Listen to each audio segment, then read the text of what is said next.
omanyi obuzibu tuyina nti gwe tojja ku buli muntu alowooza nga ggwe ate buli muntu kyagala si ggwe kyoyagala. Bannayuganda bwe tunaamanya nti buli muntu tajja kwagala ggwe kyoyagala ememe katale oba buli muntu kyayagala ggwe si kyekyo kyoyagala okijja kukwanguyira. Abanjagaliza okufa sibanenya nayinza kyonjagaza nange kyenkwagaliza Mungu mugagga ajja kikuwa. N'abansabira thank you so much mwebale kunteeka musala zammwe. Mungu yansasiranga wadde nafunako damages ezimu nafunako okusomozebwa okumu naye Mukama ngenda mpona mwebale kunsabira ate ne Katonda alaga nti akyanjagala kubanga abantu bangi nnyo abatasobola okufuna second chances. Waliwo abavaayo ne boogera ku mmotoka yange abala ne bacomplaining ati emmotoka gye nvuga. I think obutamanya buno bukuleetera okulowooza nti noomanyi. Abantu bangi accident zibeerawo ez'eggaali ez'ebigero linalinya mu kinnya n'aserera n'agwa abalala mubasanga mu nnyumba zaabwe mu kinaabiro nti yagudde n'afa. Abalala babeera mu Land Cruisers abalala babeera mu kina naye ekiseera bwe kiba kituuse Katonda aba akyakwagala newo emmotoka zisobola okugwa ne zeefunyafunya weziti ne bagamba mu mmotoka muno abantu bonna bavuddemu muzize babbaasi nga zeefunza naye nga tewali afudde n'olaba emmotoka ng'ekoze accident nga tewali nakyebadde yonna nnamu naye nga abantu bonna babaddemu bafudde. Twakafiira omugagga mponye yabadde mu Land Cruiser nga mmotoka y'amaanyi ya bbeeyi. Emmotoka tuzirina neno gye ndimu yange erina ku nnamba mpya ndowooza nakuba emmotoka nina nnyingi n'enamba sizimanyi naye empya I think ennamba si eno osobola n'ogiteekamu awo wooli ku ssimu yo n'olaba amannya geesoma. Omanyi ffe twabigonza naye Justin kikugamba bugambi oleme kuddaawo omanyi atamanyi ate obutamanya obusiru bukulowoozesa nti otegeera ate nga n'aboogera waliwo mukwano gwange bambi yakafuna akamotoka omukazi yakakamugulira alabanga eggulu ate kunze ebintu by'emmotoka kunze bya bulijjo sibibalanga na bintu byenna okubala just binyambako kunyanguyiza time what and what but mbirabanga bya bulijjo nayo ngeri ono omukazi yakamugulira akamotoka alabanga ensi yonna yaggwayo. Munnange wevulunge bannamukadde bwe sikuyinaako obuzibu obufumbo wabumanyiira lwakuba emigo gyali gyakonobya naye ndoza kati watereera. Omulala waliwo omuyimbi wa gospel yali amuwadde kamotoka yali akawadde munne bali bakawo bale Vixon naye bamugabirayo awo akamotoka tamanyi ne bayimira nga bakola kaadi yaayo bwedda mumanya gaayo naye nalaba abologa bwato nyenduso ne babisaze boogerako abo nabaleka kubanga levo gye ndiko nnene naye bo balina okubeerawo nga boogera just nti ojja n'obayisaamu kwamanyi wataboogerako babanga abafu bwe mbasikogedde kubanga atali bwe nkogerako okola erinnya kyovola munno okunjogerako sibanenya omwana Bobi Wine yayimba nti sibanenya nange bwe nali nga nkyali bubi naye abamu sibanenya bwe nti bwe nali nga nkyali mubi. Nyongera okujjukiza gwayagala ebintu ebizimbisibwa genda ku Vigo Hardware World balisangibwa ku Salama Lodge wali awali Kashka Supermarket. Oyagala bizimbisibwa oyagala bintu birungi biri original oyagala kumutuma bintu byo bya mu kisenge wa bya mu kinaabiro kati nga nali njagala jacuzzi ne mugamba je njagala direct nabeera nga agenda mu America kubanga ajindetera eri special nga yange kuba nagenze okutungayo mwenda swera ngeziryo size njagala sije kigendo kyange so nawe osobola ogenda ku Vigo Hardware World basangibwa wali ku supermarket awali Kashka Supermarket nobeera nga ate weegulira ebizimbisibwa ate era osobola n'ogendawo n'okola selection zo n'otumya kyoyagala. Tulinawo ne gundi omupya gwe bakoze nga waffe nga tuyiga okwewagira ebintu bingi bye tukoze nga byaffe abantu abawano so n'olwekyo njagala tugende mpola tuwayeemu naye nga mbeebaza nnyo sinza butabeebaza nebaza Katonda mugulumiza ekifaananyi tendo kimuddire okubanga nasobola okusurvivinga mu accident abantu bangi bafa nkubadde nti nina damages ezimu ezindiko naye nazo zijja kuba zigenda. Nebaza baganda bange abasobola okuwangula ennyo omuganda wange Ajamis Kigo nti ali mu ggwanga Uganda Aji Yasin teyali mu Uganda bali Mecca naye bakola ekisoboka okulaba Kathleen Kusaasira yavuga speed yesilabangako Sula Motors mwebaza basindika emotoka basindika ebintu basindika obuyambe bw'enjawulo nebaza Office of the President Haji Kakande nebaza State Controller omukyala bonna balabanga bafaayo nnyo Jane Bareche okulabanga mbeera safe mudakika entono ennyo nga bantu seeko samanya byatambula bitya byatuka bitya ne mudakika ntono nnyo nali ntukiddwako emotoka esawa mu 15 nga nesene nebaza nnyo Minister wa Finance Minister Mwami Ngobi Francis Minister wa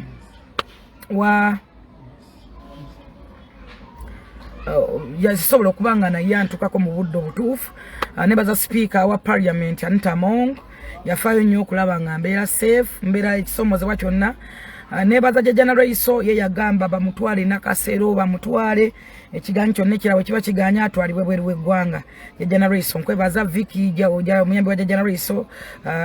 Roda muyambi wa General Iso mbebaza nnyo okubanga information yaddukira ku speed ya yiri nebaza gundi bano betukolera bani abampa abakwa sente Micro Finance Support Center Mr. Mujunyi nkwebaza munaye botebaza abantu omuntu olulala mukama tomanya Mr. Mujunyi nkwebaza sente zantukako mu budde mu time entuufu abantu bangi nnyo Kelvin Kayanja yali avusimbula ne mugamba Kelvin ekiri wano ate kantuuke eyo bambi nagezaako okunoonya eddwaliro mwendi nenga mmanyi nakasero bantu bangi nnyo mikwano gyange bangi nnyo bwemba nerabidde omuyambi wa Speaker nkwebaza nnyo tewaliwo waliwo eri waggwanga ngamba Speaker ngambe ono mulala ali special wano wanga ali special naye nafaayo nnyo kwegamba bangi special akumalayo naye nebaza Katonda n'abansabira bangi nnyo nebaza omukyala Suzanne Makula yadduka speed ya yiri Pastor Bujingo yafaayo nnyo okulaba nga asindika sort team yona okulaba nga bakavalinga buli kimu balaba mbadde ntya fisibudwa ntya ntukira mu ddwaliro ki nebaza omwami SPD Senkubuge gw'omugwe enkola naye yagezaako nnyo okulaba nga alwana party nkwebaza nebaza kojja wange Mutebi nkola naye ku Sort TV yagezaako nnyo naye okulaba nga adduka bangi nnyo nyinza obutakujjukira naye nsobola okujjukira nebaza nnyo mutabani wange Alexander yavuga speed ya yiri okulaba nga atuukako wenali naye nga nebaza ekyensoka salonyi kusaasira so ebintu bingi ebize bibeera mu bulamu waffe nina mikwano gyange bangi abali mu America nyinzo nebaza mukwano gwange Uncle Martin Ebyaw yansindikira sente bambi naye nga ate naye afunye brother wa ina accident by the brother ekolo yafuna accident ate inaafa wano wano eteso brother ye yafa naye yafuna accident ekolo lunaku lwemu nebaza mukwano gwange ali mu America yampereza sente Juliet zawedde nebaza ne mukwano gwange omulala ali London bamuyita Emily Smith ne yampereza sente nebaza mukwano gwange omulala bamuyita Jojo Taylor ali UK na yampereza esente nebaza era mukwano gwange omulala ali mu America naye yampereza sente kwega bangi nyinza otabamalayo nyinza oberabira naye tekiba kyakufumintiriza n'abansabira nga wampereza saala nkwebaza nnyo nsaba Mungu akuddizeewo nawe akuwa ebirungi tebike musayi gwa Yesu nebaza saala ze mwampereza Nabisamano Kakande yansabira ku simu nangamba nja kuba fines mukama agenda kunsevinga sija kufa bingi abamu omwala emotoka bwe yali sibwe yali olw'ensonga abo baali bamaze ogisikayo emotoka nze kenyinze nali nvuga bemba ngene empanvu nze nevuga sikiza ba driver kunvuga olw'ensonga nti nze mumanyi sina kyenkozesa sinywa mwenge sinywa kisikola ki kasitantula ku muto gwange nensomo sipate manya speed zenvuga manyi kuba na experience ku motoka mpangaire nnyo motoka la kuba nti tuba tetweraga ffe tetwerabisa nempangayide mu kuvuga emotoka mumanyi ndi street kid ate ndi self made kwegamba bulambo tukuliddemu oba self made bobadenga ofuba okulaba ngolwana buli kimu osobola okukiga so ebintu bingi nnyo byenza okwogerako naye ng'ebyo byebimu ebisookerwako nebaza abawagizi abawagira Alien Skin ku Freedom City siddangako kubawagira nga naye nga newankubadde navaayo okubakunga tumuwagire naye mwebale nnyo abajja ffena tuwagira ntumuwagira ate n'abaali ewa Palaso era mbeebaza bannayuganda tulina okuyiga ekintu kimu tulina okwewagira nga bannayuganda okola nga tutwala eggwanga lyaffe maaso buli muntu wabeera obulungi Palaso wabeera bulungi abantu bangi babeera bulungi ate Alien Skin wabeera bulungi era abantu bangi nnyo nabo babeera bulungi era mulaba byazaakola so zamaanyi gange nali nagateeka ku Alien Skin kubanga buli muntu aba nekyayagala time yange naina kuwagira alien skin kubanga nabalimba wagide banga deni so call na salamu mpagire alien skin era nyongero badge yukizanti kwacho festival egena maso wali ku bite ku gundi wali ebuloba forest park kwacho festival egena kubanga egena maso gwasobola jango muwagire ayagala wagira agula ticket gula tulabenga twewagira ebintu bingi twetaga mu gwanga yaffe kubanga twewagira obumu waffe gemande tusobola kugenda maso nga tetuli bumu ebintu bingi ebize bibeerawo byennisina bakwogerako olw'ensonga nti mbadde nsomosewa olwa accident gyempisemu naye nga maze okwebaza kwabo bannange ate era nja kwogera ku bize bibeerawo ebizibu bibiri tuze tulaba ebintu bingi bize bibeerawo abavuma ne bavuma bemuvuma ne mbavuma bemuyingira ne mbayingira naye nja kusaba bazadde b'abantu tubajje mu ntalo oba oli alina bazadde be nga bawumula mukama abawumuze mirembe one day one time naffe tugenda kufa nabagamba nti opposite y'obulamu kubeera kufa the end of the day buli ekizaalibwa kimaana kifa ne bayibuli ekyogerako ate climax y'obulamu kufa kyenva mbagamba nti reason the end of the reason as the world masterpiece era kubeera kufa so ekyokufa kya buntu era ze newunyanya omuntu atya okufa no down no panickinga ojja kufa kiriza obagala the end of the day ogenda kufa but ekisaa kyoliwo kyebalize katonda okikola byo kikolamu obeere nga olaba obulamu nga bugenda mu maaso sinza batabagamba nti mugende mu muzanyo kubaita Ceasefire gujjudde abazanyi bangi nnyo omuzanyo ogwo gwali gwatandikibwa Honorable Katolo Bwama mukama yamujjulira mbebaza abasobola okujja abawaayo ne mubawaayo naye Ceasefire tugenda kubanga tuzanya ddala ba superstars bangi bavuddeyo okulaba nga bakola ekintu ekyawamu the end of the day mujja kulaba nga Uganda ffenna twetaaga buli muntu yeetaaga munne okulaba nga tutwala eggwanga lyaffe maaso niwe neebeera change tulina ginoonya nga tuli wamu niwe tunaba tulwanyisa ki tulina kukinoonya nga tuli wamu newe tunakwata buli kintu tukiyingiza mu politics ne twewalana tujja kola nga tewa kye tugenda kuggusa so obumu bwaffe gemaanyi ekyokubinti wabaawo ekintu nga mukyawukanya mu byobufuzi ate kireme kubaawula mu bintu ebirala business nga n'ebintu ebirala no that is bad tekijja kubanga ekibikka bulungi nze kati Abitex alina tiimu gyawagira bajja alina tiimu gyawagira nange na tiimu gyempagira naye ebivulu byabwe mbiwagira lwa nsonga ki bakute ku muna Uganda essaawa zino bajjo mwebaza ekintu kimu ekyokulaba nga asobola okuvaayo ng'ayamba Clever gye because tewali promoter abadde asobola kulanga Clever gye oba kumbeeramu n'essubi era mbasaba baana mwena gye muli bannaye mbeegayirira mugule tickets abantu bayingire mu Clever gye because Fangon Forest yavude negamba ze ngenda kukwata kwabo bimuyita abalemererwa because fena tuli kyenkanyi maaso ga Katonda era tuli mu kifaananyi kye omwavu n'omugaga omwana n'omutono omumpi n'omuwanvu tuli kyenkanyi maaso ga Katonda because tuli mu kifaananyi kya Katonda so mbasaba tuwagire Clever gye n'omutima gumu tugende tubeere mu kivu kye tumusponsoringe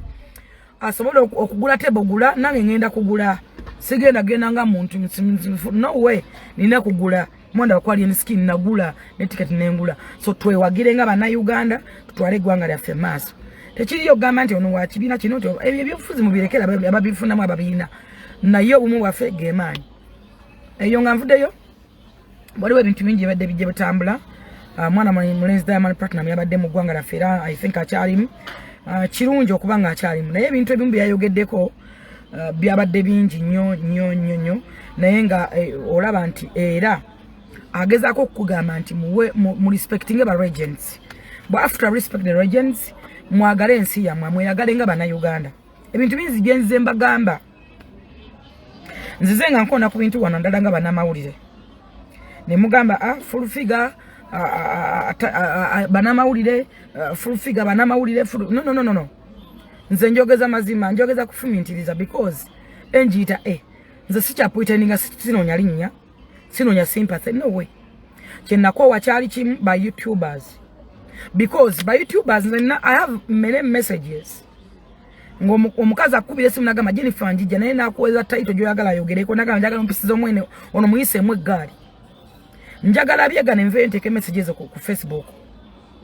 njagala tuyise mu gundi eggaali gundi njagala vibe gundi muvume gundi yakoze bwati nga yakononza ne byakoze nze sina budde budda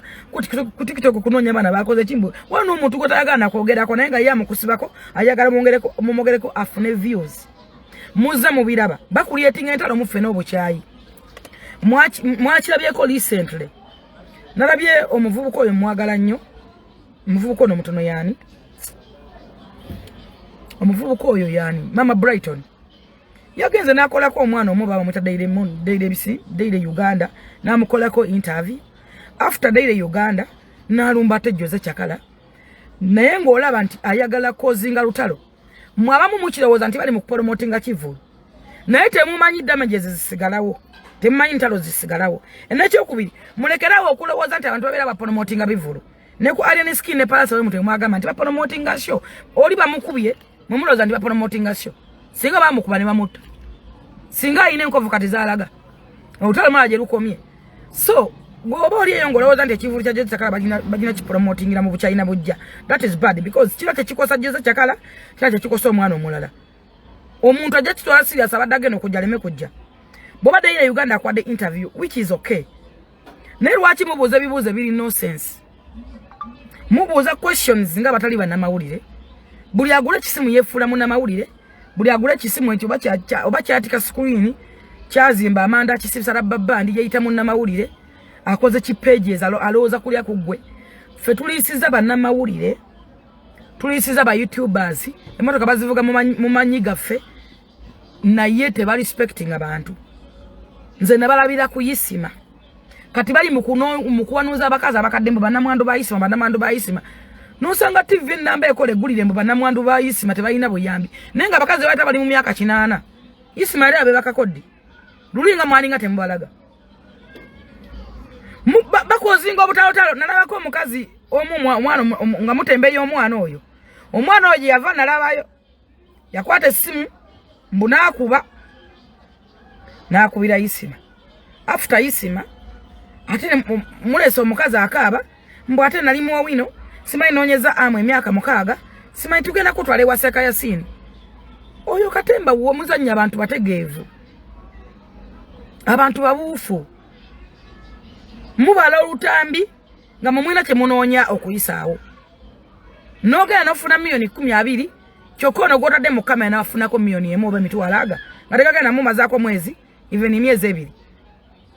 kati TV namba okuvayo kavalinga mu bannamwandu bayisima mubafudde oluyimba mama Fina nafuuka mama Fina alinga azaala ensi namba sinnagana mama Fina ayamba abantu era abawa mama Fina alibafuna muddi nawo njagala kwogerawo bannamawulire 10 abali ku TV mama Fina yabazayo mwenna musoma abaweerera abalaba batikidde kusaniza mama Fina naye olaba munnamawulire ku TV nga tasobola kwogera ku mama Fina bridal taligiranga tasobola kwogera ku mama Fina bridal taligiranga ko badojogerako wabula alinda afune kizibu agene mama Fina abatembe yabalalu mama Fina abatembe yabazoliga mama Fina tetuganyi musabe ddagala wonye mulaluwo sente era ogenda kuzirya mungala zinya wala jera mugwedda lweddala mwasabira jjajja kalondoozi mizimu gibalondola ekyo sina kigana ne mama Fina alikufuna muddi nga ne watula ku page yo tosobola kuyisa mama Fina government kati ffe betukola emirimu gyaffe bane waliwo ebintu ebayita ebyokwetega waliwo abantu abatuwagadde nga tonna nakyoyinza basasula nga bantu bakusanga mu bulamu bwansi nga toyina kyoyinza musasula nga tayetaga na kyakuwa kati nze njabbawo ekyokulabirako nze mwogerera akatabo kano akatabo kanyambye obulamu bwange bwonna n'okubako kyenneekola nekyendi katabo kano kyatendetagisa kusaba amu sente oba Yasini no way ekyokubiri tuyina emikwano nga gyatufukira abazadde mu nsi nga gyatulonda nze bwana rent ogende ewa Miss Kigundu nti omufeesinga omutuna mu face because mbeera mu misinga nga njagala mubuuzaako naye buli ogendayo n'atoola sente takuwa milioni 1 takuwa milioni 2 ne bogenze nabo bogenze na 10 bana bameka nawe kwakwate 5 8 buli lwogenda oba wagenzeyo joint channel ddayo kati waliwo ekisawo kyeŋŋamba kyakufumiitiriza ekyo ne ŋŋamba wale ndika ku Amu shopping mall sijja kugenda mu office ya Aji nga niwankwale njagala omulabako sijja genda kulaba Yaseka Yasini w'omusangira zonna z'abakutte zibeera mu mpale ninga yakola nayo omukago wanengera sister ne bwanda beringa ntambula ku Amu sister abaana bali batya natoola kati wabeerawo kyakufumiitiriza nze okwera banganze ne ŋŋamba si leero sijja batunulako sijja gendayo kasita si balwadde lero kambuze mwana abali kumpi kuba ne simu yebo nojikuba sister ngonchayi oli sister oli luddawa bokuba simu alowozo oli awabwe sister yingira batwagala awatali muwendo kutusobola kubawa tetuna obera oli awona gamba gena ku dinner foods lero tofumba sister gena ku dinner foods bakolere parking oli ludda bakwetere take away dinner foods tutawana sister lero tokuma gasi kabako dinner foods ke ku serving le woli today is a weekend ogenda kuli acha bana bana ali achi abantu abo bayasini teba bandi bali tebatwetaga amisi kigundu ne wagelekera wokola kati niwo mga tojagula katabo kano teka kwana kufuna musende ata mumanyi musasira amu ne bwaga nti kati si kyakola namala bannange yamalayo kyensobola okugamba kati wakuba nti no obusirusiru bwefuza abantu atamanyi tamanyi atamanyi ayagala okwefuula nti amanyi n'omulekera mutulubaye naye abamanyi kyenjogerako mukimanyi betutambuddeko nabo mukimanyi bentuteyo mukimanyi era nze wemba n'abantu bebeera 10 sister baze nabo baliwa ne batubeera muli jimu z'Abanamawulire aba sister baliwa musoke abantu ba sister musoke mbafeeko babagenda kulyawa kwegamba kati otuka ekiseera kyakufumintira n'ogamba ero sijja genda waja Miss Kigundu kuba ye tebamusaba togenda musaba naye amanyi sister yeetaga ki naye n'oba wabaddeyo jjo bw'ogendayo olwaleero n'akubalira notukoga kiringa Pastor Bujingo ndi mukozi we naye buli oyingira mu office buli oyingirayo bakuyise oba ogenze kumubuuzaako oba ogenze kukola ki safe ebinga safe ne Susan bw'ogenda mu office mulabako hey Susan yingira sister jangu wana Jennifer nga agula safe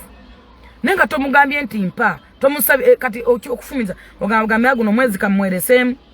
yeno wiki sija mu facinga guno mwe oyina mafuta oyina ebintu ebito ebyenna kiva mu kufumintiriza kibeera mu bwerufu n'omukisa blessed omuntu ali blessed asobola kumulwana abantu mukkiriza nti abantu balina emikisa gyabwe olunaku lwali njagala kwogera ku bintu bingi naye ngenda kwogera ku bannamawulire n'abatali bannamawulire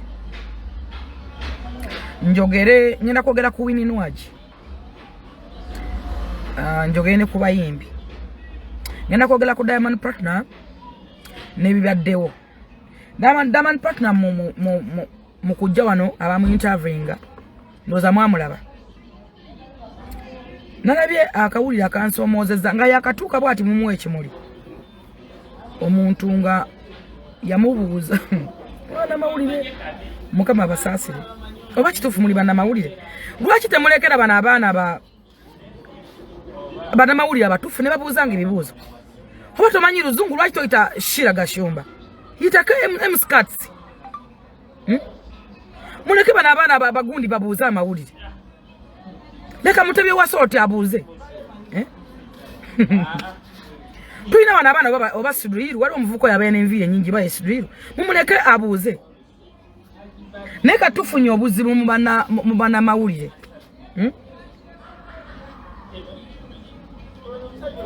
nti abantu bangi befudde kye batali beeyita kye batali olwaliro ngenda kwogera ku bantu abo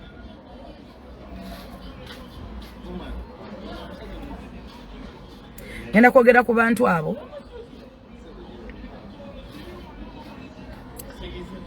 n'okumanya bwe balina okugwa era kikuwa obudde otegeere nti si buli agula ekisimu